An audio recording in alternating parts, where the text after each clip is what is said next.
زکوٰۃ رمضان میں ہی دینی چاہیے، رمضان میں زکوٰۃ ادا کرنے کا ثواب زیادہ، بالکل زیادہ ہے، وہ تو احادیث میں ہے نا کہ 70 گنا تک بڑھا دیا جاتا ہے، نوافل کا ثواب فرض کے برابر ہو جاتا ہے، فرض کا 70 گنا بڑھا دیا جاتا ہے۔ اور دوسرا، حساب و کتاب رکھنا بھی آسان ہے، کیونکہ آپ کے اوپر زکوٰۃ سولر ایئرز کے اعتبار سے نہیں، لیونر ایئرز کے اعتبار سے ہے، اور آلموسٹ 36 سال کے بعد 1 سال کا فرق نکل آئے گا۔ ہاں، کیونکہ چاند کا سال 355 دنوں کا ہوتا ہے اور جو سولر ایئر ہے وہ 365 دنوں کا ہوتا ہے۔ تو ویسے ضروری نہیں آپ رمضان میں دیں، آپ زکوٰۃ ایڈوانس بھی دے سکتے ہیں، کسی بھی مہینے میں دیں، پورے سال میں ڈیوائیڈ کر کے دیں، وہ آپ کی مرضی ہے، لیکن حساب ضرور رمضان میں لگا لیا کریں، کیونکہ سال میں ایک دن تو ایسا ہونا چاہیے جس دن آپ بیٹھ کے حساب کریں۔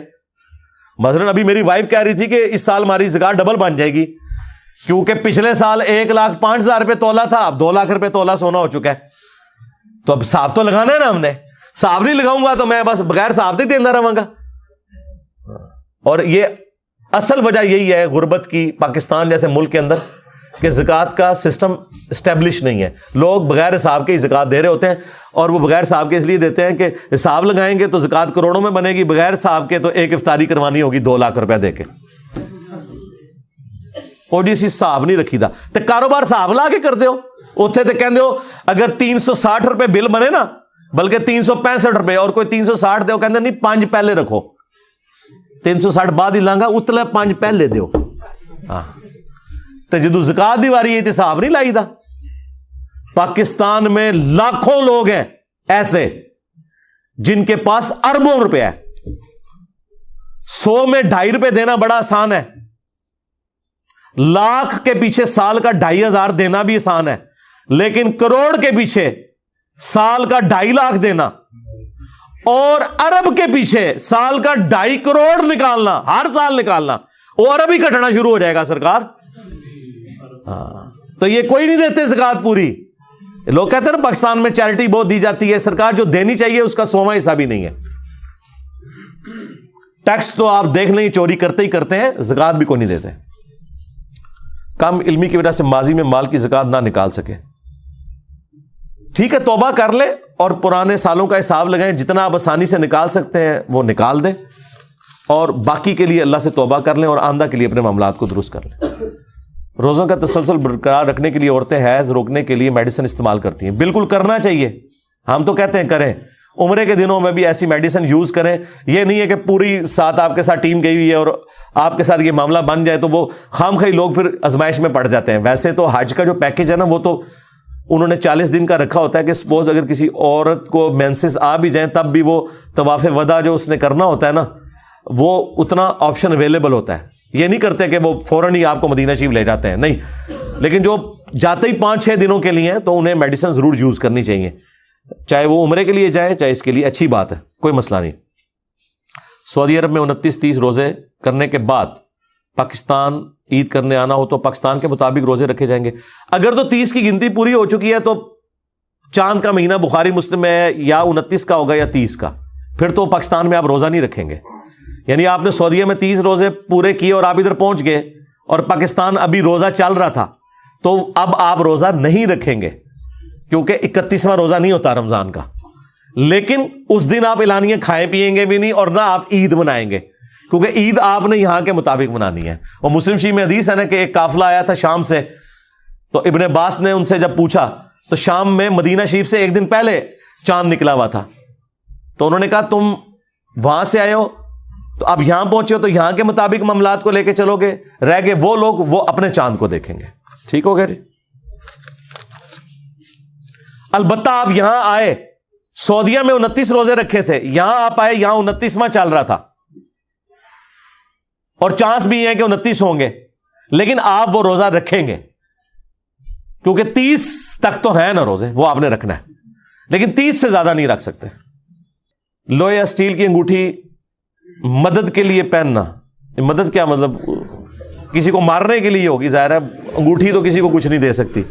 ہاں جی، جنت کا یاقوت ہے حجر اسود، ترمذی میں آیا اور بخاری مسلم میں ہے، حضرت عمر کہتے ہیں تو ایک پتھر ہے، نہ کسی کو نفع دے سکتا ہے نہ نقصان۔ اگر جنت کا یاقوت کسی کو نفع نقصان نہیں دے سکتا تو اس دنیا کا یاقوت کیا کرے گا کسی کا؟ نہیں پہن سکتے جی لوہے کی انگوٹھی۔ انگوٹھی صرف چاندی کی مرد پہنے گا. مرحوم والد کے لیے سب سے اچھا صدقہ جاریہ بتا دیں. کسی غریب بچے کی تعلیم کا خرچہ اٹھا لیں, یہ سب سے بہترین صدقہ جاریہ ہے. بہن بھائیوں میں کوئی غریب ہے اس کو سپورٹ کریں, رشتہ داروں میں کوئی غریب ہے اسے سپورٹ کریں. میں آن لائن کام کرتا ہوں, 80 سے 90% حلال ہے. اس کی پروموٹنگ کے لیے ہم عورتوں کی تشہیر کرتے ہیں. عورتوں کی تشہیر تو نہیں آپ کریں گے, باقی آپ کے سوال کاٹے ہوئے انہوں نے, وہ شاید اس قابل نہیں ہوں گے. دوسری پرچیوں پہ آئیں, آج آلریڈی نہیں گزر چکے. قبر جنت کا باغ اور دوزخ کا گڑھا بن جاتی ہے, تو ایک ہی قبر مختلف لوگ دفن ہوتے ہیں. اور بھائی یہ برزخ کا معاملہ ہے, سورہ المومنون آیت نمبر 100. یہ اس فزیکل ورلڈ سے تعلق نہیں رکھتی. مسلم شریف میں حدیث ہے جہاں لوگ قرآن کے مجلس کے لیے جمع ہوتے ہیں, فرشتے انہیں ڈھانپ لیتے ہیں. تو کتنے ہیں فرشتے, ڈیٹیکٹ کرو. یہ آخرت کی زندگی ہے, اس کا دنیا سے تعلق نہیں, یہ فزیکل ورلڈ سے تعلق ہی نہیں رکھتی.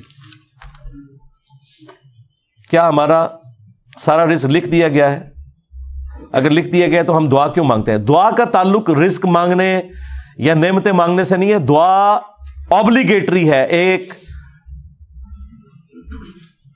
عابد کے اوپر, ایک غلام کے اوپر, کہ وہ اپنے رب سے مانگے. قرآن میں آیا جو دعا نہیں مانگتا اللہ اس سے ناراض ہوتا ہے. جس طرح 5 وقت نماز پڑھنا فرض ہے نا, اس طرح اللہ سے مانگنا ضروری ہے. اور تقدیر میں یہ بھی لکھا ہوا ہے کہ جب مجھ سے مانگے گا میں اس کی فلاں چیز مصیبت ٹال دوں گا, فلاں چیز اسے عطا کر دوں گا. یہ بھی لکھا ہوا ہے تقدیر میں. بخاری مسلم میں حدیث ہے جو یہ چاہے کہ اس کا رزق بڑھا دیا جائے اور اس کی عمر میں برکت ہو, وہ اپنے رشتہ داروں کے ساتھ حسن سلوک کرے. اور ایسے مال کیوں ہیں جن سے رزق میں, وہ تو بس بتا دیے. تقدیر کا معاملہ دعا سے نہ بھی جڑا ہوا ہو, دعا ویسے ہی کرنا ضروری ہے. ایک نیک ترین امیر آدمی اور ایک غریب آدمی کی آخرت میں کیا فرق ہوگا؟ عام آدمی کو تو چھوڑ دیں. مسلم شریف میں آیا کہ جو غریب صحابہ ہیں نا, وہ امیر صحابہ سے بھی 40 سال پہلے جنت میں چلے جائیں گے, کیونکہ قیامت کا دن 50,000 سال کا دن ہے. تو آج بھی اس سے بھی بڑا ڈفرنس ہے. کیا آج کسی کے گھر اولاد ہونا اس شخص کو آزمائش میں ڈالنا نہیں؟ جی قرآن میں لکھا ہے تمہاری اولاد میں اور تمہاری بیویوں میں اور مال میں تمہارے لیے آزمائش ہے. جی تو اسی سے ہی آپ کو ٹیسٹ کیا جانا ہے. یہ تو نہیں ہے کہ آپ اس معاملے کو لے کے نہیں چلیں گے آگے. یہ تو اسی طریقے سے آپ کمرہ امتحان سے اٹھ کے بھاگ جائیں خالی پیپر دے کے, تو فیل ہو جائیں گے. پیپر تو دینا پڑے گا. ایک انسان کے مرنے کے بعد اس کی جائیداد اس کے وارثین میں تقسیم ہوگی. اگر ایک شخص نے حرام کے ذریعے کمایا تو کیا اس کا گناہ وارثین کو بھی ہوگا؟ نہیں ہوگا جی, وہ گناہ کا وبال اسی کے اوپر ہے. اب وہ جو مال چھوڑ کے مر گیا اس کو آگ تو نہیں لگانی نا آپ نے, وہ جو حرام کمایا اس کا وبال اس کے اوپر ہے. آپ کے لیے وہ حلال ہے, وہ آپ کو ورثے میں ملا ہے. اور یہ جو میں مسئلہ بتا رہا ہوں اس کے اوپر سب کا اتفاق ہے. آپ نے ایک ویڈیو میں کہا تھا کہ حضرت بکر کو صحابی نہ ماننے والا, اس کے اوپر یار میں کافی دفعہ ویڈیوز میں بول چکا ہوں. یہ 2 الگ باتیں آپ نے اٹھائی تھیں, بار بار نہیں اس کو ریپیٹ کرنا. دیوبند کا انجینئر محمد علی مرزا پہ فتویٰ میں نے پوری یہ ڈاکٹرن بتائی تھی. کیا سید امتی ہو سکتے ہیں؟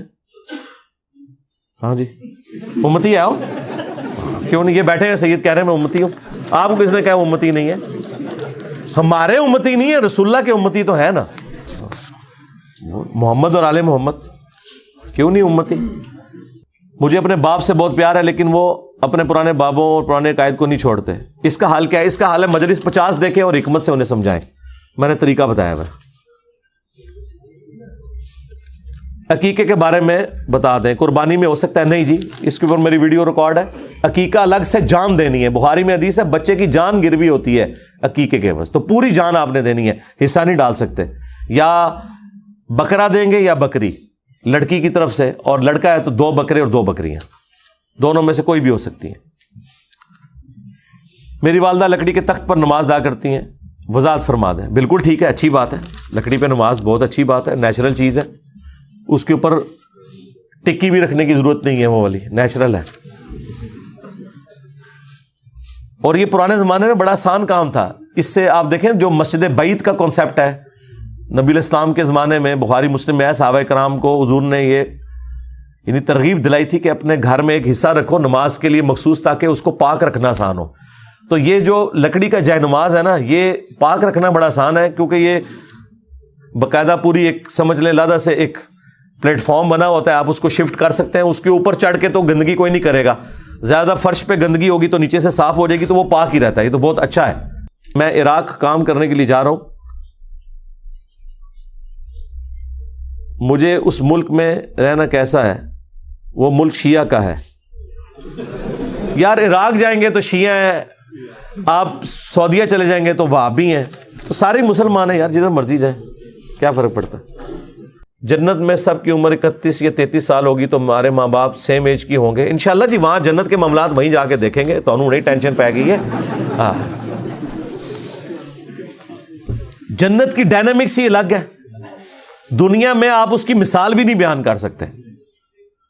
ٹھیک ہے, دنیا میں یعنی نبی کی بیویاں بھی ہیں نا, تو ان میں بھی وہ سوکن والا ایشو ہے, ایک دوسرے سے جیلسی فیکٹر ہے نا, آخرت میں نہیں ہے.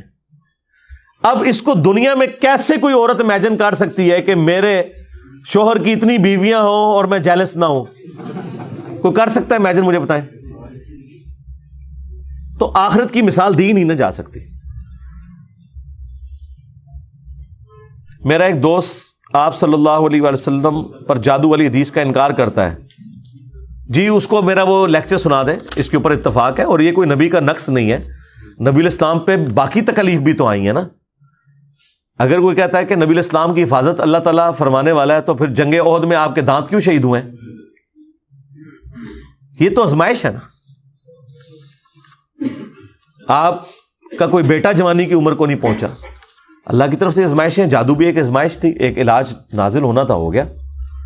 وہ حدیث بخاری مسلم میں ہے, آپ جادو والی حدیث اور میرا نام لکھیں, وہ تفصیلی ویڈیو کھل جائے گی, یہ پوری ڈاکٹرن ہے. اگر امام صاحب کے ٹخنے ننگے نہ ہو اور تیسری اور چوتھی رکعت میں سورہ فاتحہ پڑھ نہ سکیں تو دوسرے امام کے پاس چلے جائیں میرے بھائی. بہتر امام دنیا میں بھی, اگر آپ کو ایک دکان سے اچھا دودھ نہ ملے آپ دوسری دکان پہ چلے جاتے ہیں. نائٹ شفٹ میں کام کرنا درست ہے, کیونکہ قرآن میں آیا کہ دن کو آرام. قرآن میں جو آئے یہ عمومی بات ہے, عموماً ایسا ہی ہوتا ہے. لیکن اب جہاں 6 مہینے کا دن 6 مہینے کی رات ہے, وہاں تو ظاہر ہے کہ 6 مہینے انہوں نے گھڑیوں کے اعتبار سے ڈیوائڈ کیے ہوئے. باقی رہ گیا نبی الاسلام کے زمانے میں بھی جی, رات کے وقت بھی صحابہ کرام جاگتے تھے. ابو داؤد میں حدیث نہیں ہے, کچھ صحابہ پیرے کے اوپر تھے, وہ نائٹ شفٹ میں ہی کام کر رہے تھے نا, وہ کیوں نہیں سو گئے؟ ان کی وجہ سے باقی لوگ سو گئے. تو نائٹ شفٹ کا کام بھی بالکل درست ہے. آپ کے لیے پھر وہ نائٹ آپ کا دن ہے, بس نمازیں قضا نہ ہو, باقی تو شریعت کو کوئی اس سے مسئلہ نہیں ہے. ہاں میڈیکلی رات کی نیند بہتر ہے دن کی نیند سے, لیکن جو سیکیورٹی ایشوز ہیں اس میں نبی الاسلام کے زمانے میں بھی صحابہ کرام نائٹ شفٹوں میں کام کرتے تھے, رات کے وقت کوئی حملہ نہ کر دے. ایون نبی الاسلام کے خیمے کے باہر بھی صحابہ کرام پوری رات پہرا دیتے تھے جنگوں کے دوران. تو نبی الاسلام نے تو ان سے نہیں فرمایا کہ جا کے سو جاؤ, وہ پھر ظاہر دن کو سوتے تھے تبھی رات کو پہرا دیتے تھے. اگر پچھلی نماز رہتی ہو مثلاً زور اثر کی جماعت کا وقت ہو جائے تو قضا ادا کیجیے. قضا نہیں ہوگی بھائی, مغرب کا وقت جب تک شروع نہیں ہوتا زور اثر قضا نہیں ہوگی, جب تک فجر کا وقت شروع نہیں ہوتا مغرب اور عشاء قضا نہیں ہوگی. کیونکہ یہ اللہ نے ٹالرنس رکھی ہے کہ زور اثر کا ٹائم زور کا وقت داخل ہونے سے لے کے مغرب تک رہتا ہے, اور جمع تقدیم جمع سوری جمع تاخیر تینوں طریقے سے سنت ہے. عمومی سنت یہی ہے کہ آپ نے زور اثر کو الگ پڑھنا ہے, لیکن کبھی آپ کو جمع کرنے پڑ جائیں, اثر کے وقت میں آپ جا کے زور ساتھ ملائیں یا زور کے ساتھ اثر پڑھ لیں, نماز قضا نہیں ہوتی. قضا ہوگی جب غروب آفتاب ہو گیا. نائٹ شفٹ کی وجہ سے نمازیں ملاتا ہوں. نائٹ شفٹ کی وجہ سے کیوں نمازیں ملانی پڑ رہی ہیں؟ رات کو کون سی نماز آ گئی آپ کی جو آپ کو ملانی پڑ گئی ہے؟ مغرب عشاء ملا کے شفٹ پہ چلے جائیں, ٹھیک ہے, مغرب پڑھ لیں عشاء پڑھ لیں, 1.5 گھنٹے کا فرق ہے, اس میں کون سا ایسا مسئلہ ہے؟ تو مجھے تو سمجھ نہیں ہے. لیکن اگر پھر بھی اگر کوئی ایسی آپ کی کریٹیکل جاب ہے تو کر سکتے ہیں, جمع کر سکتے ہیں, اس پہ تفصیلی ویڈیو ہے. پرانی قبر میں نئے مردے کو دفنانا ٹھیک ہے؟ جی دفنا سکتے ہیں, ایک سے زیادہ مردے بھی دفنائے جا سکتے ہیں جگہ کی قلت کی وجہ سے. بخاری میں موجود ہے, نبی علیہ السلام نے غزوہ احد کے موقع پر ایک قبر میں کئی مردوں کو دفن کیا. کیا اسلامک بینک میں سیونگ اکاؤنٹ کھولا جا سکتا؟ بالکل کھولا جا سکتا, انشورنس بھی کروا سکتے ہیں. ظاہر ہے وہ منی اگینسٹ گڈس کاروبار کرتے ہیں, وہ پیسے کے بدلے پیسہ نہیں کرتے, وہ باقاعدہ اس کو کاروبار میں لگاتے ہیں, کر سکتے ہیں. کہہ رہے ہیں 14 سال کا بچہ ہے اور اس کا ابھی تک ختنے نہیں ہوئے, تو بعد میں کروا لیں, کوئی مسئلہ نہیں ہے. اس کا کوئی تعلق اسلام کے ساتھ اس حوالے سے نہیں ہے کہ وہ مسلمان نہیں ہوگا, جس طرح باقی اعمال ہیں سنت، مونچھیں پس کرنا، ناخن کاٹنا، ان میں سے ایک ختنہ بھی ہے. بخاری مسلم میں ہے 5 چیزیں فطرت سے، تو بعد میں کروا لیں آپ ختنہ. بخاری میں آتا ہے کہ 80 سال سے زیادہ عمر تھی حضرت ابراہیم کی جب انہوں نے اپنے ختنے خود کیے تھے، اس وقت ختنے کا حکم آیا. تو حضرت ابراہیم علیہ السلام کے 80 سال تو ختنے ان کے بھی کوئی نہیں ہوئے تھے، لیکن اب ہم پر تو پہلے دن سے یہ اپلائی ہے. جس طرح صحابہ کرام پہ پہلے شراب حرام نہیں تھی، لیکن جب حکم آ گیا تو آج کوئی یہ نہیں کہے گا کہ میں بھی پہلے پورا اتنا عرصہ شراب پیوں گا اور پھر بعد میں حرام ہوگی میرے اوپر. نہیں، ہم پہ پہلے دن سے ہی ہے، تو آپ کروا لیں. اب تو بہت آسان ہے. آپ کا سال ثواب والا لیکچر سننے کے بعد اپنی فیملی میں ہم قل یا قبر پکی نہیں کرواتے، مگر محلے میں اگر کوئی قل پر بلائے تو اس پہ جائیں انویٹیشن کے اوپر یا نہ جائیں. ٹھیک ہے، وہ دعا میں آپ شامل ہو جائیں، دعا کے طور پر تو جائیں آپ. ظاہر ہے کہ قطع تعلق کی تو آپ نے نہیں کرنی، اور جہاں آپ اوائڈ کر سکتے ہیں ضرور کریں. جس نے علی کو گالی دی اس نے مجھے گالی دی، یعنی جو علی کا دشمن ہے وہ نبی کا دشمن ہے. اس کے بعد اس کو میں کئی دفعہ ایڈریس کر چکا ہوں. دیکھیں، ایک ہے دنیا کی محبت میں مغلوب ہو کے کسی شخص کا دین سے ڈیویٹ کرنا، اس کا شرعی حکم اور ہے، اور ایک ہے کوئی عقیدے کے اعتبار سے کرے. حضرت علی کے جتنے بھی مخالفین ہیں ان کو حضرت علی کے ایمان میں کوئی شک نہیں تھا، نہ وہ حضرت علی سے اس حوالے سے بغض رکھتے تھے. بس دنیاوی طور پہ اس زمانے میں چونکہ علم غیب نہیں ہوتا تھا، صحابہ کو نہیں پتا چلا ایک دوسرے کے بارے میں، پولیٹیکل اختلاف آ گیا. ہاں، یہ اختلاف عقیدے کا اختلاف نہیں تھا. اگر عقیدے کا اختلاف ہوتا، ایون جب حضرت علی خلیفہ تھے، ابو داؤد میں حدیث موجود ہے، حضرت معاویہ نے شام سے خط لکھا تھا ایک دینی مسئلہ پوچھنے کے لیے، اور حضرت علی نے ان کو جواب دیا تھا. تو دینی اختلاف کوئی بھی نہیں تھا، وہ ایک پولیٹیکل اختلاف ہو گیا ہوا تھا. ہاں، دین کی وجہ سے اگر حضرت علی سے کوئی بغض رکھتا ہے تو وہ تو ظاہر ہے اس کا تو ایمان فارغ ہے. لیکن حضرت عائشہ ہو، طلحہ ہو، زبیر ہو، میں نے بھی مفتی فضل ہمدرد کے ساتھ تفصیلی ایک پوری کوشچن آنسر سیشن ریکارڈ کروایا ہے. میری زندگی کا سرمایہ ہے وہ. کوئی چیز میں نے چھوڑی ہے سنی شیعہ اختلاف کے حوالے سے؟ اپنا عقیدہ میں نے کھول کے بیان کر دیا ہے، جو پہلے بھی کیا ہوا تھا، لیکن پہلے وہ سکیٹرڈ فارم میں تھا کئی کلپس کے اندر. اب وہ ایک جگہ اکٹھا ہو گیا، تو وہ آپ دیکھ لیں. یہ پوری ڈاکٹرن ہے، یہ اس طرح نہیں ہے. یہ وہی ہے جو بخاری مسلم میں ہے کہ مجھے خطرہ نہیں کہ تم میرے پاس شرک کرو، لیکن دنیا کی محبت میں ایک دوسرے کو قتل کرو گے. بس یہ ہو گیا. آپ زبردست کام کر رہے ہیں مگر لوگوں کو اعتراض ہے. جی، زبردست کام کے اوپر اعتراض ہی بنتا ہے نا. ہاں، وہ جنید سلیم صاحب والی بات ہے کہ آپ چلتے پانی میں پتھر پھینکیں تو ارتعاش ہوتا ہے. انجینئر صاحب نے تو پہاڑ لا کے پھینک دیا، پانی خشک ہو گیا، پھر کیا تھا؟ اعتراض سے بنتا ہے. بہت سے سوالوں کے جواب میں دے دیتا ہوں، مگر آپ کا لہجہ سخت ہے. کیا صاحب؟ جی، حضرت عمر سے تو بہت نرم ہے میرا رویہ. جس دن ہمارے مخالفین حضرت عمر کو یہ ڈکلیئر کر دیں کہ وہ انجینئر صاحب سے زیادہ سخت تھے، اس دن میں نرم ہو جاؤں گا. ٹائم قیامت تک ہے. لیکن یہ زیادتی تو نہ کریں. ایک بندہ حضور کی صحبت میں رہ کے بھی اپنی طبیعت کی سختی رکھتا ہو، اور ایک بندہ 1400 سال بعد آ کے اس سے زیادہ نرم ہو. ایک بندہ حضور کی مجلس میں بار بار تلوار نکالے، یا رسول اللہ اجازت دے اس کا گلا کاٹوں. انجینئر صاحب نے کبھی بال پوائنٹ بھی کسی کو نہیں مارا ہو. تو یہ تو نہ کرو یار، کون سی باتیں کر رہے ہیں. اگر آپ کے اندر اتنا علمی حوصلہ نہیں کہ آپ یہ کہہ سکیں کہ میں حضرت عمر سے زیادہ نرم ہوں، تو آپ کو مجھے سمجھانے کا کوئی حق باقی نہیں ہے. اور باقی یہ آپ کا جو دعویٰ ہے یہ بالکل غلط ہے. میں الحمدللہ میرے سے زیادہ نرم اس پلانٹ ارتھ پہ اگر کوئی دائی ہے تو اس پہ انگلی رکھیں. کون ہے بتائیں، کون سا بندہ ہے؟ لیکن ٹاپک بھی میرے والے ڈسکس کرتا ہو. ہاں، یہ نہیں ہو سکتا کہ انجینئر صاحب طارق جمیل صاحب جو ہے وہ روٹی بغیر چمچ اور کانٹے کے کھاتے ہیں، اور آپ مرغ پلاؤ جو ہے وہ چمچ اور کانٹے کے ساتھ کیوں کھاتے ہیں؟ میں کہتا ہوں اپنی عقل کا علاج کرا. تو روٹی کو کمپیئر کروا رہا ہے مرغ پلاؤ کے ساتھ. مرغ پلاؤ جو ہے وہ طارق جمیل صاحب نے بھی کبھی کھایا تو وہ چمچ اور کانٹے کے ساتھ ہی کھائیں گے. ٹھیک ہے، جو ہمارے ٹاپکس ہیں. ٹھیک ہے، میں اب بات نہیں کرتا کسی کا نام لیے بغیر. یقین کریں آپ کے علماء اتنے بزدل ہیں، اپنی ٹرولنگ سے، اپنی لائف تھریٹ کی وجہ سے وہ ان ٹاپکس کے اوپر بات ہی نہیں کرتے. بزدل 60-70 سال کے ہو کے بھی اگر صحیح بات نہیں کوئی بتا رہا تو اسے بزدل ہی کہا جائے گا نا. کیونکہ جامعہ ترمذی میں حدیث ہے کہ میری امت کی عمریں جو ہیں وہ 60 سال کی رینج میں. بخاری میں حدیث ہے جس کو اللہ نے 60 سال عمر دے دی اس کے اوپر حجت تمام کر دی. 60 سال کے بعد کون سی حکمت تم لے کے چل رہے ہو؟ تم اپنی زندگی گزار چکے ہو، نہیں بولتے، ڈرتے ہیں. تو میرے سے زیادہ کوئی نرم نہیں ہے. اور جو میرے ٹاپکس پہ بولتا ہے وہ سٹارٹ ہی سے کرتا ہے فلاں کافر ہے, فلاں سوراں دا سور ہے. کہنا انہاں بڑیاں تے اخلاص منگو تو بڑے بڑے لوگ ان گداواں نو خیر پا ہی دیں گے. چلو جی چلیے او بھابیاں دی اذان اے تے کیڑا دے اے تے سور دے سور چلو چلیے.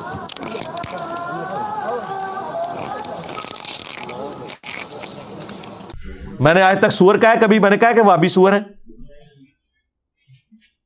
کتنے احترام سے میں نام لیتا ہوں, اعلیٰ حضرت احمد صاحب بریلوی صاحب, اشرف علی تھانوی صاحب. میرا یہ دعویٰ ہے مجھ سے زیادہ نرم بندہ ہی کوئی نہیں ہے. اگر کوئی ہے تو لے کے آئے. یہ آپ کا دعویٰ بالکل غلط ہے, میں سخت ہوں. میرے سے زیادہ پولائٹ بندہ ہی کوئی نہیں ہے. لیکن جس ٹاپک پہ میں بول رہا ہوں اس ٹاپک کے اوپر کوئی بولتا نہیں, اور جو بولتا ہے وہ پھر جناب ایک بار جڑا نا آسمان پھاڑ کے رکھ چڑھتا ہے, سیدھا جہنم ہی پہنچا کے آندا ہے. ٹھیک ہے, کیونکہ یہ ٹاپک ہی ایسا ہے. جب آپ اس ہاٹ سیٹ پہ بیٹھتے ہیں تو آپ کو پتہ چلتا ہے. ابھی دیکھیں تحریک لبیک کے ایک بھائی آئے تھے, انہوں نے مجھ سے 30 سوالات کیے. سٹارٹ ہی انہوں نے کہا کہ آئیں آپ کو جہنم جہنمی سے ملواتے ہیں. آپ نے میرے چہرے کے اوپر کوئی ناگواری دیکھی یا پورے اس انٹرویو میں کہیں غصے کا اظہار نظر آیا؟ انہوں نے جتنی باتیں کی میں نے اس کے علمی جواب دیے. ٹھیک ہے, باقی اگر کسی کو یہ لہجہ سخت لگتا ہے تو اسے یہ کام کرنا ہی نہیں چاہیے, اسے پھر ممی ڈیڈی کام کرنے چاہیے. ہاں, یہ تو اسی طریقے سے ہے کہ آپ آرتھوپیڈک سرجن سے یہ کہیں کہ آپ کے پاس جو بندہ بھی آتا ہے آپ اس کی چیخیں کیوں نکلواتے ہیں. میں تو ہومیوپیتھک ڈاکٹر کے پاس گیا ہوں, وہاں تو کبھی کسی کی سی کی آواز بھی نہیں آئی. تو ہم آپ کو کہیں گے کہ آپ اپنی علمی جہالت دور کریں. آرتھوپیڈک سرجن کے پاس وہ بندہ آتا ہے جس کی ہڈی ٹوٹی ہوئی ہوتی ہے, یا اس کی بازو ٹل گئی ہوتی ہے, یا اس کا ٹخنا ٹلا ہوا ہوتا ہے. تو جب وہ اس کو سیدھا کریں گے تو چیخ تو نکلتی ہے, اس کے بغیر کوئی چارہ نہیں ہے.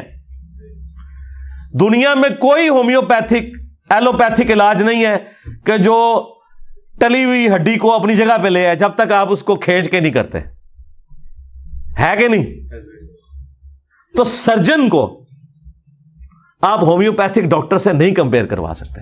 میں ہومیوپیتھک بھی کرتا ہوں علاج, ہاں یہ ذہن میں رکھیے گا. ہومیوپیتھک علاج میں دیکھیں, میں نے صبح شام کے سنت اذکار کے اوپر ویڈیو نہیں ریکارڈ کرائی, درود شریف کے فضائل کے اوپر میں نے ویڈیوز نہیں ریکارڈ کروائی, فرض نماز کے بعد سنت اذکار کے اوپر وہ ساری ہومیوپیتھک ویڈیوز ہیں, آپ وہ دیکھیں. آپ آ کے سیدھے ہی آ کے بائی پاس کا آپریشن یا اپینڈکس کا آپریشن دیکھ رہے ہیں اور کہیں جی انجینئر صاحب نے ہر ٹائم مستری پڑے ہوندے ہاتھ وچ, تو ظاہر ہے آپ کو یہی لگے گا نا. تو آپ کو اگر, اور آپ کو بتاؤں جو لوگ میڈیکل کی فیلڈ میں بھی جو یہ اس طرح اور اس طرح کی چیزوں کو دیکھ کے ڈر جاتے ہیں نا, ان کو سرجن نہیں پھر بنایا جاتا. اگر آپ کا دل ہی اتنا سے آپ سرجن نہیں بن سکتے تو جو سرجنوں کا کام تو انہوں نے ختم کرے. سرجن دنیا سے ختم ہو گئے تو آپ کے یہ کوئی بھی دوائی وہ کام نہیں کر سکتی جو سرجری کر سکتی ہے. دنیا میں کوئی علاج نہیں ہے کہ جب آپ کا سٹنٹ ڈالنے والا ہوا ہے تو کوئی دوائی آپ کو ایسے ہی ہو کہ وہ آپ کا کولیسٹرول کا وہ ایشو جو ہے ریزالو کر دے. سٹنٹ ڈلنا ہی ڈلنا ہے بھائی. اور اگر زیادہ بگڑ گیا تو بائی پاس ہونا ہے آپ کا, اور اس میں سیدھا گرائنڈر چلتا ہے ادھر. ہاں, یہ چھوٹا گرائنڈر چلاتے ہیں, کڑ کڑ کر کے یہ سارا آپ کا سینے کی ساری پسلیاں توڑ کے یوں کھولتے ہیں, پھر دل نکالتے ہیں اور پھر آپریشن کرتے ہیں. پھر یہاں سے ٹانگ سے ایک نس نکال کے اس کو وہ کرتے ہیں. اب آپ یہ آپریشن ایک یوٹیوب پہ دیکھ لیں ایک ڈاکٹر کا, تو آپ اس ڈاکٹر پہ لانتے بھیجیں گے کیا؟ آپ کو نہیں پتا کتنی بڑی خدمت کر رہا ہے وہ انسانیت کی, اور وہ خدمت کر رہا ہے جو کوئی دنیا کا ہومیوپیتھک ایلوپیتھک نہیں کر سکتا, کوئی حکیم نہیں کر سکتا. ہے کہ نہیں؟ تو سرکار یہی کام میں کر رہا ہوں,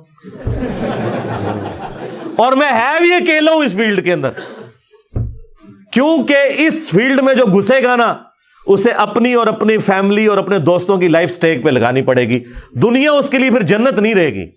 ہاں, وہ آزادانہ گھوم نہیں سکتا. اور مزے کی بات, بلکہ دکھ کی بات, کہ اسے خطرہ غیر مسلموں سے نہیں مسلمانوں سے ہوگا. آپ رفع الیدین کے ساتھ کسی سڑک پہ کھڑے ہو کے نماز پڑھیں, آپ کو خطرہ یہ نہیں ہوگا کہ وہاں صفائی کرنے والا جو کرسچن ہے وہ آ کے تو جھاڑو سے آپ کی پٹائی شروع کر دے گا. یا کوئی ہندو وہاں سے گزر رہا ہے تو وہ آپ کے سر پہ آگے کو بیلچا مار دے گا. آپ کو داڑھی والوں سے, پگڑی والوں سے, ان حنفیوں سے ڈر لگے گا جو کہتے ہیں کہ رفع الیدین منسوخ ہو چکا ہے. تو مسلمان جب مسلمان سے ڈرے سنت پہ عمل کرتے ہوئے, تو وہاں پھر اللہ تعالیٰ نے انجینئر جیسی بلائی چھوڑنی ہے نا. دیکھا کیسے بلوں میں گھس گئے ہیں یار. وہ بدماش جن کے بارے میں آپ کے بدماش اینکر بھی نام نہیں لے سکتے ان کے, میں نام لے کے انہوں نے پڑ کے رکھ دینا اور ایسے دبک دیں دوبارہ انہوں کی زبان نہیں کھلتی. دیکھا کہ نہیں, یہ مذہبی دہشت گرد جو آپ کے ملک کے اندر پائے جاتے ہیں ہر فرقے کے اندر, ایک بیان میرے بارے میں دیتے ہیں میں لا کے آتش پڑا چھڑنا, وڑ جانے دوبارہ نکلنے نہیں اپنی کھوڑی چبار, ہے نا. تو آیا نا قابو میں رہے یہ. اور دوسرے لوگ جو ہیں وہ دبے دبے الفاظ میں بات کریں گے, بعض تنظیمیں, بعض لوگ ایسی تیسی نہیں تھوڑی,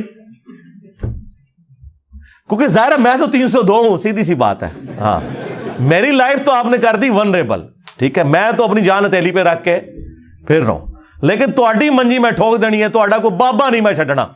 ہاں جنہ بولو گے میں اُنہ تانوں بے عزت کراں گا. اور میں نے دیکھیں یہ کرنے کے بعد کلچر ہی بدل دیا ہے. کل تک جن بزرگوں کا لوگ احترام کرتے تھے جہالت کی وجہ سے, وہ بزرگ اس قابل نہیں تھے, ایون اہل حدیث بھی ان کے نام بڑے احترام سے لیتے تھے. آج ان بزرگوں کے ناموں پہ میمز بن رہی ہیں, اور میمز کون بنا رہا ہے؟ ان بزرگوں کی عبادت کرنے والے جو بابے تھے نا, ان کے اپنے بچے ریورٹ ہو کے اپنے بابوں کی میمز بنا رہے ہیں. یہ ہے جناب تبدیلی دنیا میں. خان صاحب تو تبدیلی نہیں لا سکے, لیکن اسی جڑی تبدیلی لانی سی وہ لیا چھڈی. پورا مسلمانوں کا کلچر چینج ہو گیا. لوگ کہتے ہیں انجینئر صاحب سٹوڈنٹس بنائیں, کوئی مدرسہ کھولیں جس میں بندے تیار کریں. سرکار بندے تو تیار اس لیے کیے جاتے ہیں تاکہ یہ بندے تیار کر کے 100-150 سال میں آپ اپنی جنریشن کو ٹرانسفارم کر دیں دوسری فارم میں. جب ہم نے 10 سالوں کے اندر پوری کی پوری امت مسلمہ کا قبلہ بغداد شریف, دیوبند شریف, اجمیر شریف, بریلی شریف سے ہٹا کے مکے اور مدینہ کی طرف کر دیا ہے روحانی قبلہ, تو آپ پیچھے کیا کام کرنے والا رہ گیا؟ مجھے بتائیں کون سا ایسا کام ہے جو کرنے والا رہ گیا؟ The damage has been done. ان کے فرقوں کے ساتھ جو ڈیمیج ہونا تھا وہ ہو چکا, اللہ کا شکر ہے.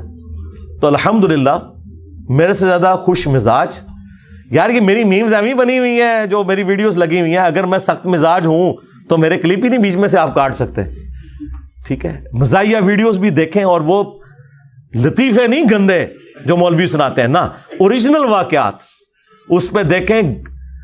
سینکڑوں گھنٹوں کی میری ویڈیوز موجود ہیں جو میں نے واقعات سنائے ہیں. تو میں تو عام طبیعت میں بھی انتہائی مزاحیہ طبیعت کا مالک ہوں, یہ آپ ذہن میں رکھیں. لیکن اس ڈیکورم کا ایک تقاضا ہے.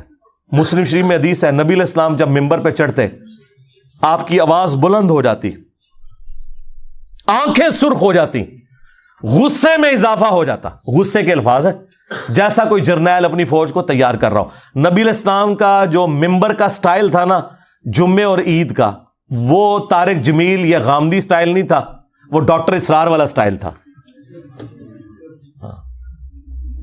یہ مسلم شریف 2005 نمبر حدیث جا کے پڑھ لیں. آپ کو رسول اللہ کا تعارف ہی اگر غلط کروایا گیا ہے تو میرا کیا قصور ہے؟ اس لیے میں اکثر کہتا ہوں کہ اگر نبی علیہ السلام دنیا میں تشریف لے آئے نا, تو جس نبی کا تعارف انہیں کروایا گیا ہے نا, انہوں نے ماننا ہی نہیں کہ یہ وہ بندہ ہے. یار اگر یہ میرے کہنے پہ نہیں مان رہے کہ دین میں فرقے نہیں بنانے, اپنے آپ کو مسلم کہنا ہے, نبی علیہ السلام دنیا میں تشریف لے آئے اور وہ فرمائے کہ اپنے آپ کو مسلم کہنا ہے, بریلوی دیوبندی اہل حدیث نہیں کہنا. انہوں نے یہ نہیں ماننا کہ حضور کا حکم مانے, یہ کہیں گے یہ وہ نبی نہیں ہے. ہمارا نبی تو وہ تھا جو ہمیں کہہ کے گیا تھا کہ ایک فرقہ جنت ہی جائے گا, تو اس فرقے کا نام بریلوی ہے.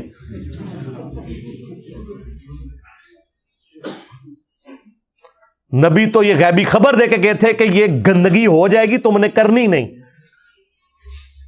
اور اس کو فرقہ نہیں کہا تھا, ایک جماعت کہا تھا حق پہ رہے گی. فرقہ تو وہ ہوتا ہے جو جماعت کو چھوڑ کے الگ ہو جائے.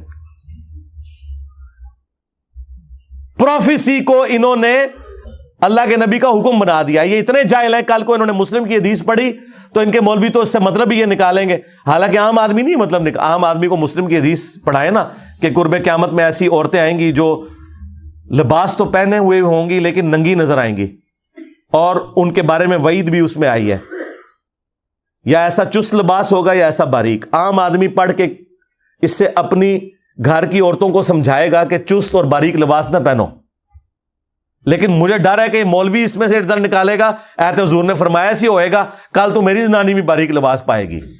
تو یہی کر رہے ہیں نا, حضور نے فرمایا سی کہ 73 فرقے ہوں گے, اور حضور نے یہ نہیں کہا تھا کہ فرقے بڑھاؤ. آپ نے تو رونا رویا ہے امت کا کہ بنی اسرائیل 72 میں بٹ گئی تھی اور سب جہنم میں چلے گئے تھے, میری امت 73 میں بٹے گی اور 72 یہاں بھی جہنم میں ہی جائیں گے. اور جنمی کہہ کے گئے نے فرقے حضور, اور پھر میں ایک گروہ حق پہ رہے گا. بخاری مسلم میں آیا, اور امام بخاری نے اس پہ پتہ کیا باب باندھا ہے, ہوا اہل العلم, اس سے مراد اہل علم ہے. ایک گروہ, فرقے سارے جہنمی ہیں. وہ جو ایک ہے نا وہ فرقہ نہیں ہے. عربی میں فرق کہتے ہیں ٹوٹ کے الگ ہونے کو. درخت سے جب کوئی پتا ٹوٹتا ہے نا اسے کہا جاتا ہے یہ فرق ہو گیا. درخت فرقہ نہیں ہے. اب پتا نہیں کہہ سکتا تو بھی ایک فرقہ میں بھی ایک فرقہ, ایسا نہیں ہوگا. تو اصل تھی نبی الاسلام, صحابہ اور اہل بیت, ان میں سے فرقے بننا شروع ہو گئے. بعد میں خوارج آ گئے, معتزلہ آ گئے, ناصبی آ گئے, رافضی آ گئے, اور کرتے کرتے اب تو 7100 فرقے بنے ہوئے ہیں. وہ اپنی اصل کو چھوڑ گئے. ہم نے اس اصل کی طرف جانا ہے.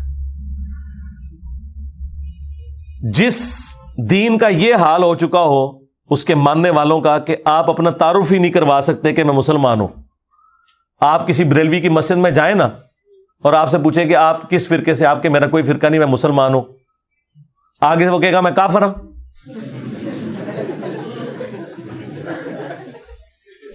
اس نو پھر پوچھو اگوں کہ تو کافر نہیں تو کیا ہے, پھر وہ کہے گا میں بریلوی ہاں, یا اہل سنت والے جماعت ہاں, یا اہل سنت وا جماعت ہاں اور حنفی ہاں. انہوں کو یار اے ذرا 10 قرآن دی کتنے لکھے آئی تو ٹائم قیامت تک کی کڈ اپنی طرف سے بنائی ہوئی چیزیں. یعنی ایک غریب اتو بدتمیز, ایک جاہل اتو کانفیڈنس لیول آسمانہ تے ہے, یعنی جہالت کے باوجود کانفیڈنس لیول ہے. تو ان کی مثال ان ٹین ایجز بچوں کی سی ہے جو ویلنگ کر رہے ہیں موٹر بائک پہ اور یہ سمجھے ہوئے ہیں کہ میرا کبھی ایکسیڈنٹ نہیں ہونا, میں ماشاءاللہ بڑا ایکسپرٹ ہوں. اور دیکھنے والے بچارے یا بدوائیں دے رہے ہوتے ہیں یا دعائیں دے رہے ہوتے ہیں کہ اللہ اس دی خیر کریں, انہیں بچنے کتنے جا کے, چل خود بھی مر جائے نا, رام موت مر جائے کوئی مسئلہ نہیں ہے. دکھ یہ ہوتا ہے جب کسی دوسرے کو جا کے یہ مارتے ہیں. مجھے بتائیں, ایک شریف آدمی اپنی بیوی اور 2 بچوں کے ساتھ موٹر بائک پہ جا رہا ہے اور پیچھے سے یہ ویلنگ کرتے ہوئے آئے اور اس کو ٹھوک دے, ٹھیک ہے, اس کی بیوی یا بچہ مر جائے, اس کا کیا قصور ہے؟ تو آرام موت مرا تھا, اس کو تو نے کیوں اس تکلیف میں ڈالا؟ لیکن وہ کر رہے ہیں کیونکہ ان کو پتہ ہی نہیں کہ اس کے رزلٹ کیا نکلنے والے ہیں. بس یہ بھی ان کا بھی یہی حال ہے. ہم لوگوں کو الحمدللہ اس لیے ایجوکیٹ کر رہے ہیں. لو جی تہاڈا پورا تھدا مکا چھڑیا میں, کسی دی پرچی اگے آئی ہوئے میں نہ پڑھی ہو,